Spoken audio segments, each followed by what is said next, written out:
So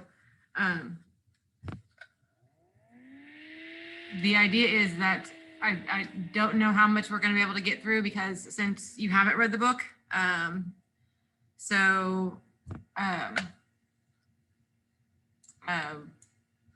but we'll try to do what we can. You can look and see who the characters are and listen to the audiobook though. I mean, the audiobook is attached to that reading guide on Classroom. Have you not looked at the reading guide or anything on Classroom?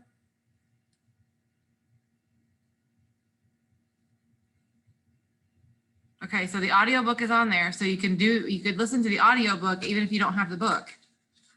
And the chapter is not very long, so it shouldn't take that long to go through to do the chapter. So here's what we'll do. So since you haven't read the book, and we really need to have you read the book in order for us to really do what we need to do today. So you'll have to do what we need to do today on your own. Let's take a look at the literary terms devices quiz. It's on Classroom right now. Because you do need to know this stuff and we can go over that together. So on Classroom, you'll see posted is a literary devices quiz. So it should be, let's see, not this obviously, but it's right there. It's right there. You got it?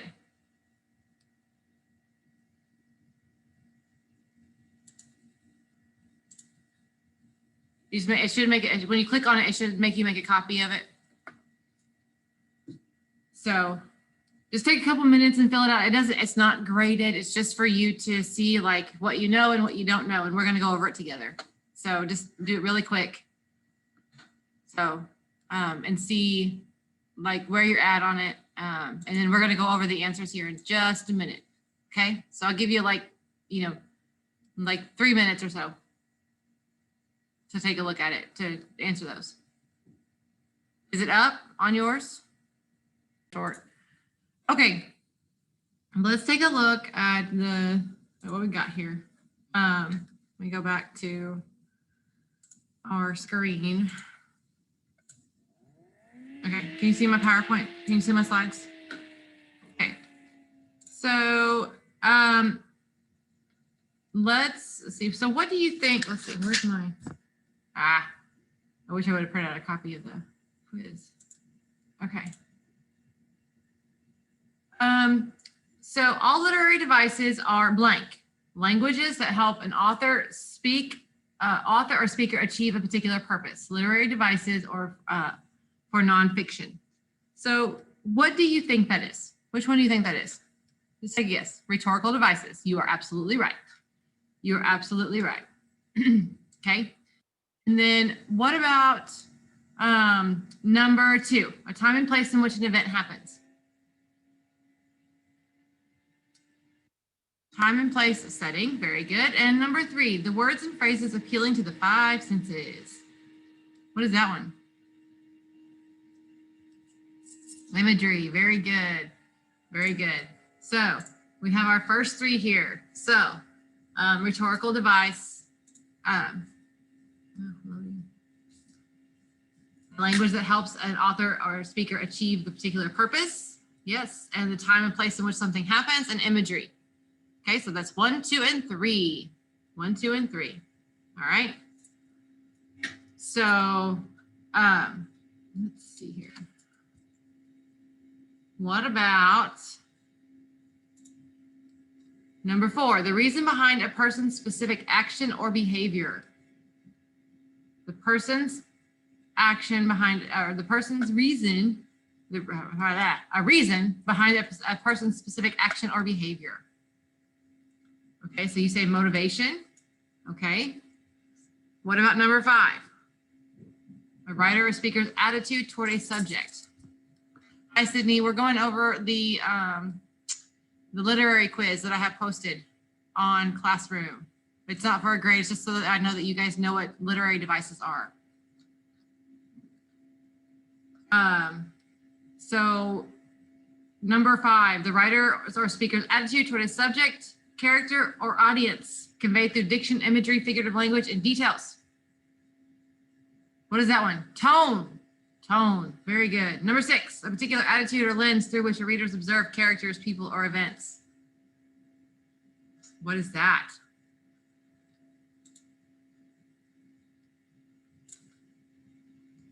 Ah, motivation was correct. You had it correct and you second guessed yourself. Motivation was correct.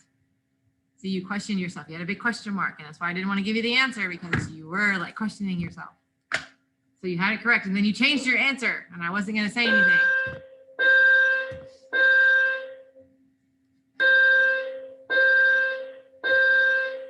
Okay, so, all right, so the next three, where are we at? Next three, 7, 8, and 9. The tension between opposing forces in a text, the essential element of a plot. What is that? What is that? Conflicts, okay. A misleading or false clue. A misleading or false clue.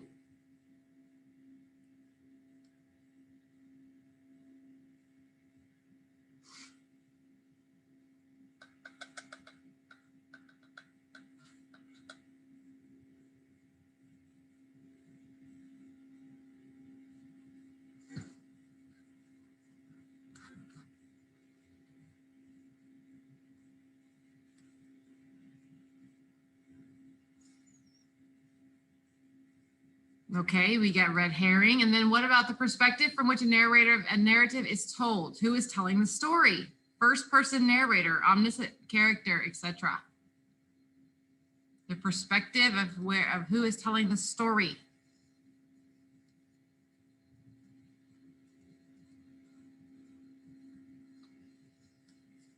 The perspective of who is telling the story. Which one would that be?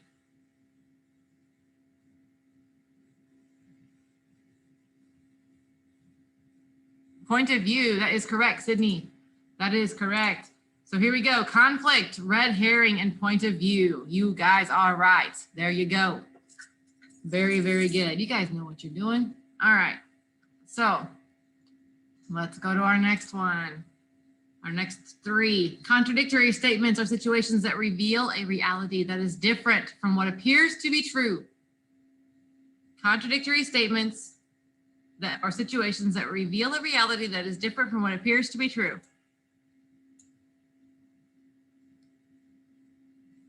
Okay, we have two guesses. We have allusion and irony.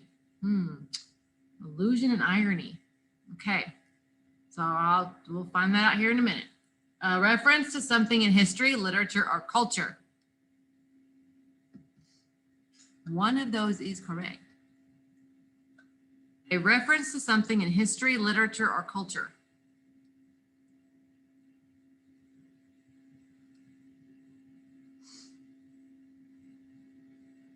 There you go. That's correct. And then a warning or indication of future events. A warning or indication of future events.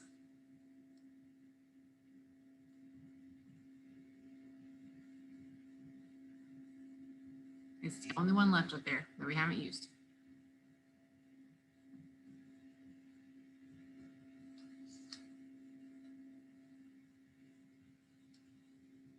Foreshadowing. Very good. Foreshadowing. So yeah, irony is the contradictory statements. Okay. Irony is that reveals a reality that is different from what appears to be true. Okay. And then allusion is a reference to something in history, literature, or culture. So you'll see this mostly like references to the Bible or Shakespeare or mythology, things like that. Foreshadowing is warning or indication of future events. Okay. These are all things that you need to know about when we read, as we read. Okay. All righty. So any questions on literary devices? Any questions on literary devices?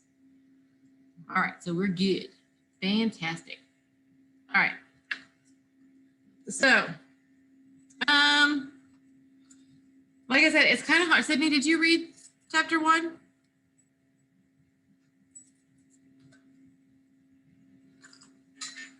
No? Okay. So I can't have a discussion about chapter 1 if nobody read it. So here's the thing. So from this point, because we can't do this, we can't really talk about we can't really discuss the chapter stuff. And we can't, I can't go over this with you because I can't clarify anything with you or make sure that you understand everything. I'm going to have you guys go back and make sure that you read chapter 1. Now, what that means is that you guys are going to have to go back and you're going to have to go and read chapter 2 also. Okay. However, I want you to follow the instructions by following the reading guide. Okay. There is a reading guide that has an audiobook. Okay. I'm going to go share my screen here. You guys have this on your classroom. It is there for you. So chapter 1, you read the entire chapter. Here's the audiobook you can follow. All right. Chapter 2, here's the summary. You read the summary of chapter 2, and then you start reading at the top of page 22. Okay. And then here's the audiobooks for that part. All right. So that's what I need you all to do as part of your homework. Now, here's the thing. One of the things that you need to do today is you need to find the connections within the family. Here's like a family chart. Okay. Some of these people you haven't met yet, but you need to realize who these people are. Okay. The story can get confusing because there are so many characters. So it is important that you do know who they are and who they relate to. Okay. So you need to make sure that you go through this based on who you've met in the first chapter and the second chapter. And you need to complete this chart. Okay. This is due by Monday. You need to complete this chart. You need to find out, you need to say who they're connected to, how they're connected to each other. Okay. So like who they're married to, you know, if they were the one that was killed, were they killed? Whatever. Okay. That kind of stuff. You need to have their connection and who they are and describe who they are in this box here. Does that make sense? Okay. Now, the next thing that you need to do also for Monday is that you will be using the thematic ideas chart to make connections between the thematic ideas and the people and events in chapters 1 and 2. Okay. So you will need to define these. Make sure you know what these mean. Make sure that you know what these mean. We have these on, where do I have them at? Okay, right here on slide number, on this slide right here. So we have corruption. Corruption is dishonest, fraudulent, conducted by those in power. We've talked about that before. Justice is fair and reasonable treatment. Oppression is unjust or cruel exercise of authority and power. We've talked about that before. Brutality is savage, physical violence, or great cruelty. Betrayal is exposing one to danger by treacherously giving information to an enemy. And courage is the ability and strength to do something that is frightening. Okay, so those are the thematic ideas that you are looking at within this book. Okay, so within the first 2 chapters, you are looking at making the connections between the thematic ideas and the people and the events within the book.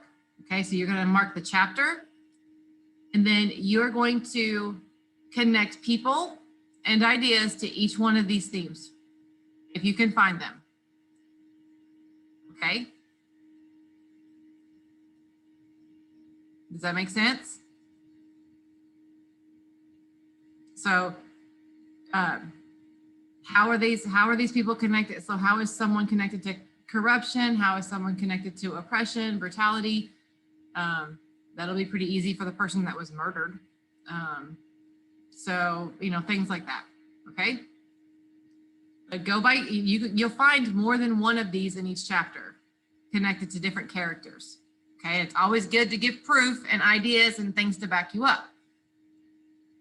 Okay, does that make sense? I would love to be able to go more in depth on this with you guys, but it's hard to do that because you all did not read and I can't have a discussion with you about stuff, about like what all that means in regards to things that have happened in the chapter. So I need you all to read.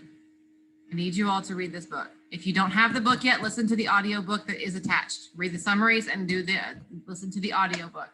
It is there. It is right here under the reading guide. Right here.